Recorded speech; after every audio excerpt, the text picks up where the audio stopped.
we are going to start talking about this thing called hypothesis testing, which is really the truly useful part of stats. So if you think back to your science class, a hypothesis was some sort of like claim about what you think is going to happen. Like maybe if you give your bean plant 2 cups of water per day, it's gonna die. So in stats, a hypothesis is a claim about a property of the population. So a hypothesis test is a standard procedure for testing a claim about a hypothesis. So it's the process that we go through in order to determine whether or not our hypothesis should be supported or rejected. A hypothesis test can't prove a claim. There's always some uncertainty. You can either come up with a result that's going to support your claim or cause the claim to be rejected. So claims are made by companies in the media all the time. And if you have the data, you can test whether or not you think that they are true claims or false claims. So, for example, hypothesis testing is used for things like testing whether prescription drugs cause side effects. They're used for testing claims about whether customers are satisfied with the product or service. Hypothesis testing is based on this thing called the rare event rule, which we've talked about a little bit already. Like we were talking about that one day, let's just assume that I have a regular normal coin. You would think it's a fair coin, but then I flip it 100 times and it lands on heads 98 times out of 100. Well, our original assumption that this was a fair coin is probably not correct because the odds that that would happen with a fair coin are super duper small. So we would probably conclude that it's not actually a fair coin. Okay, let's talk about Miss McNabb and her claim that she can hit more than 80% of her free throws. You guys are reasonably skeptical and you tell me to prove it. So I shoot 100 times and make 64 of my attempts. So if you just use common sense, there are a couple explanations for my poor results. Take a second and tell me what are some possible. So let's use some statistics to think about the situation. So if Miss McNabb is really an 80% free throw shooter, then the probability of getting a sample of 100 shots where she makes 64 of them or less is less than 0.01%. So I'm claiming that I'm really good, that I'm an 80% free throw shooter. But I only made 64. The odds of me making 64 or fewer, if this is really true, is super duper low. So it's pretty unlikely that I'm actually an 80% free throw shooter. Let's say Mr. Goodhouse makes the same claim. He claims he's an 80% free throw shooter. He shoots 100 shots and he makes 79% of them. Well, if we don't think about stats quite yet, he made 79% of his shots. That's really, really close to 80%. So it seems like he might be an 80% free throw shooter, but just have a slight off day. Using some statistics to look at our situation, if Mr. Goodhouse is really an 80% free throw shooter, like his claim, then the probability of taking 100 shots and making 79 or fewer, which is what happened, would be 44%. So he could pretty easily, because 44%, that's something that could easily happen by chance, he could easily be an 80% free throw shooter and still have a day where he makes 79 shots in this sample. In order for us to kind of deny the claim, like we did with me up here, the odds of that outcome happening, really, we usually say need to be like 5% or less. Sometimes we change it, but 44% is not enough for us to throw out Mr. Goodhouse's claim that he is an 80% free throw shooter. So hopefully you kind of got the big idea of hypothesis testing. Now we're going to talk about how it formally works, or start talking about it at least. So first thing we need to talk about is a null hypothesis and an alternative hypothesis, which this is all somewhat related to whatever claim is being made, but it's not necessarily the same statement exactly as what's being claimed. So let's say, for example, that I'm talking about my free throw shooting example. I claimed that the percentage of shots that I was going to make was 80%. So my proportion of the shots I was going to make was 80%. That could happen. It could not happen. In which case, the other outcome is that my proportion of shots I'm going to make is actually not equal to 80%. So usually I start by jotting down my claim, and in the case that my claim's not true, what's the other situation that I'm looking at? Now, we have this thing in hypothesis testing called my null hypothesis. My null hypothesis is the statement that a value of my population parameter is equal to something. So we're going to assume that our null hypothesis is true unless we can show otherwise. Then we'll reject it and support an alternative instead.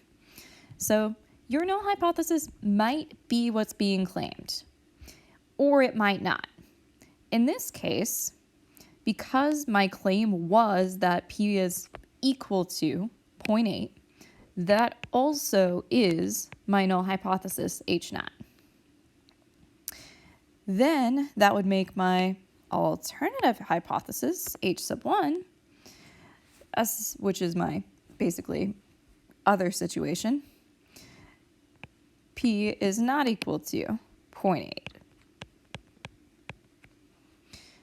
But the claim doesn't necessarily have to be the same as my null hypothesis. So let's look at a different one, for example, one that's not an equal to. So let's say that my claim is that I actually shoot more than an 80% free throw success rate. Really super unlikely, basically not going to happen. Then the other situation would be, if this is not actually what's happening,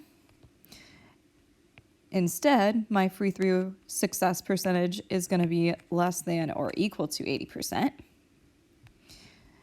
My null hypothesis has to be an equals. It can't be a greater than, can't be a less than. It has to be a statement that P is equal to some value.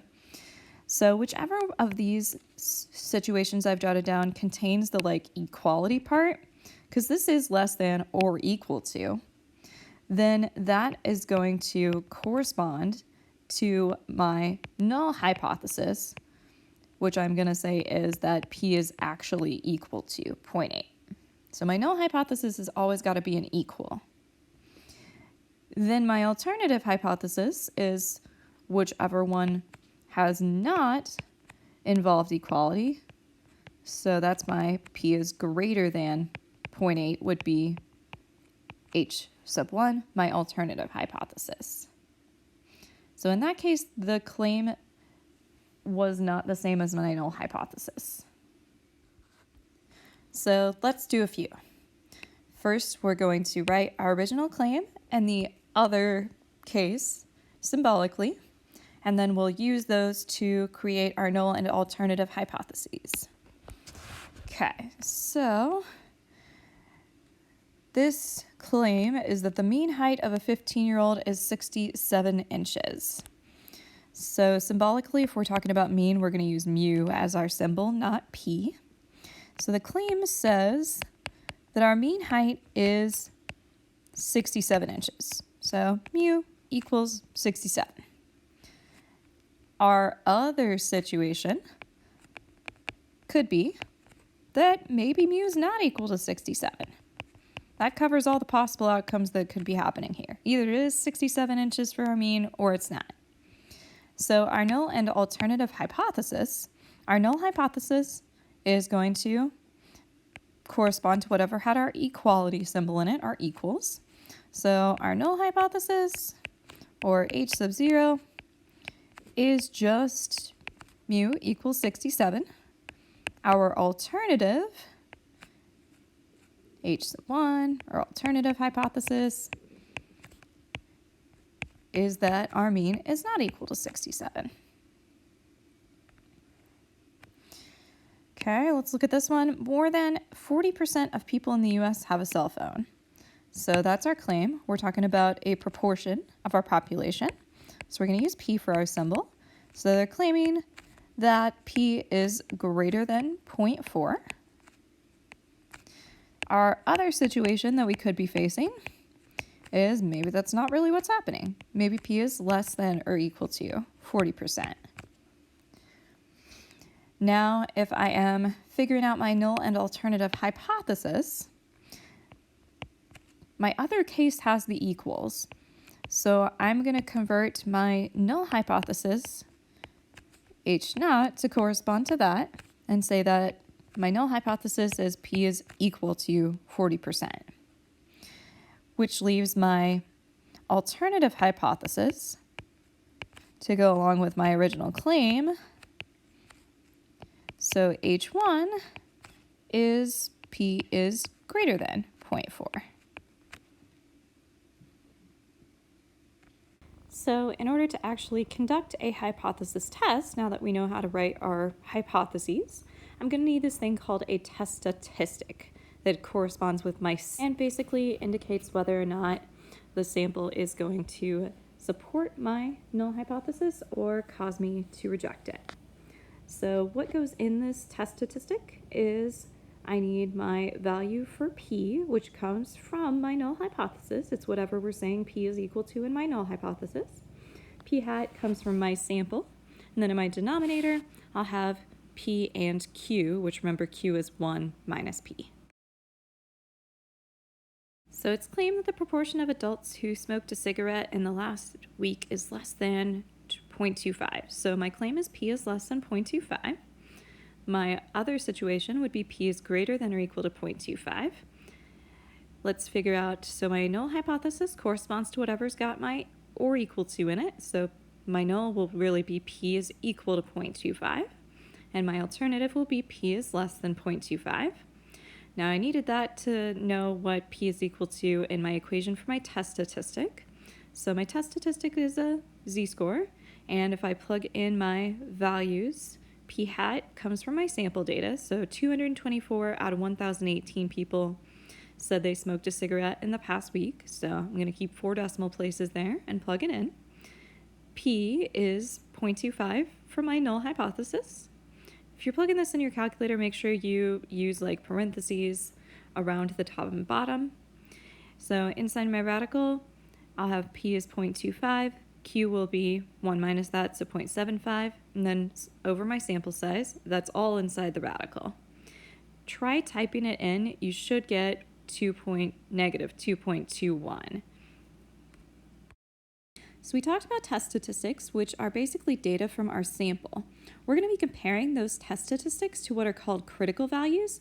Critical values are basically like our cutoff for how unlikely does something have to be to occur in order for us to reject it.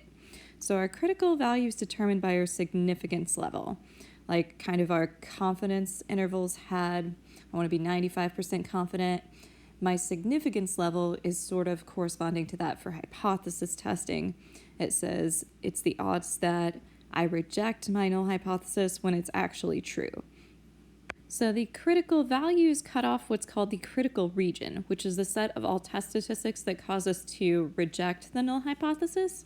That's also called the rejection region of our distribution. So let's do a few here. We're going to assume we have a normal distribution, and our null hypothesis is stating that P equals 0.5. We want to use a significance level of 5% and find the critical value and critical region for each of these situations.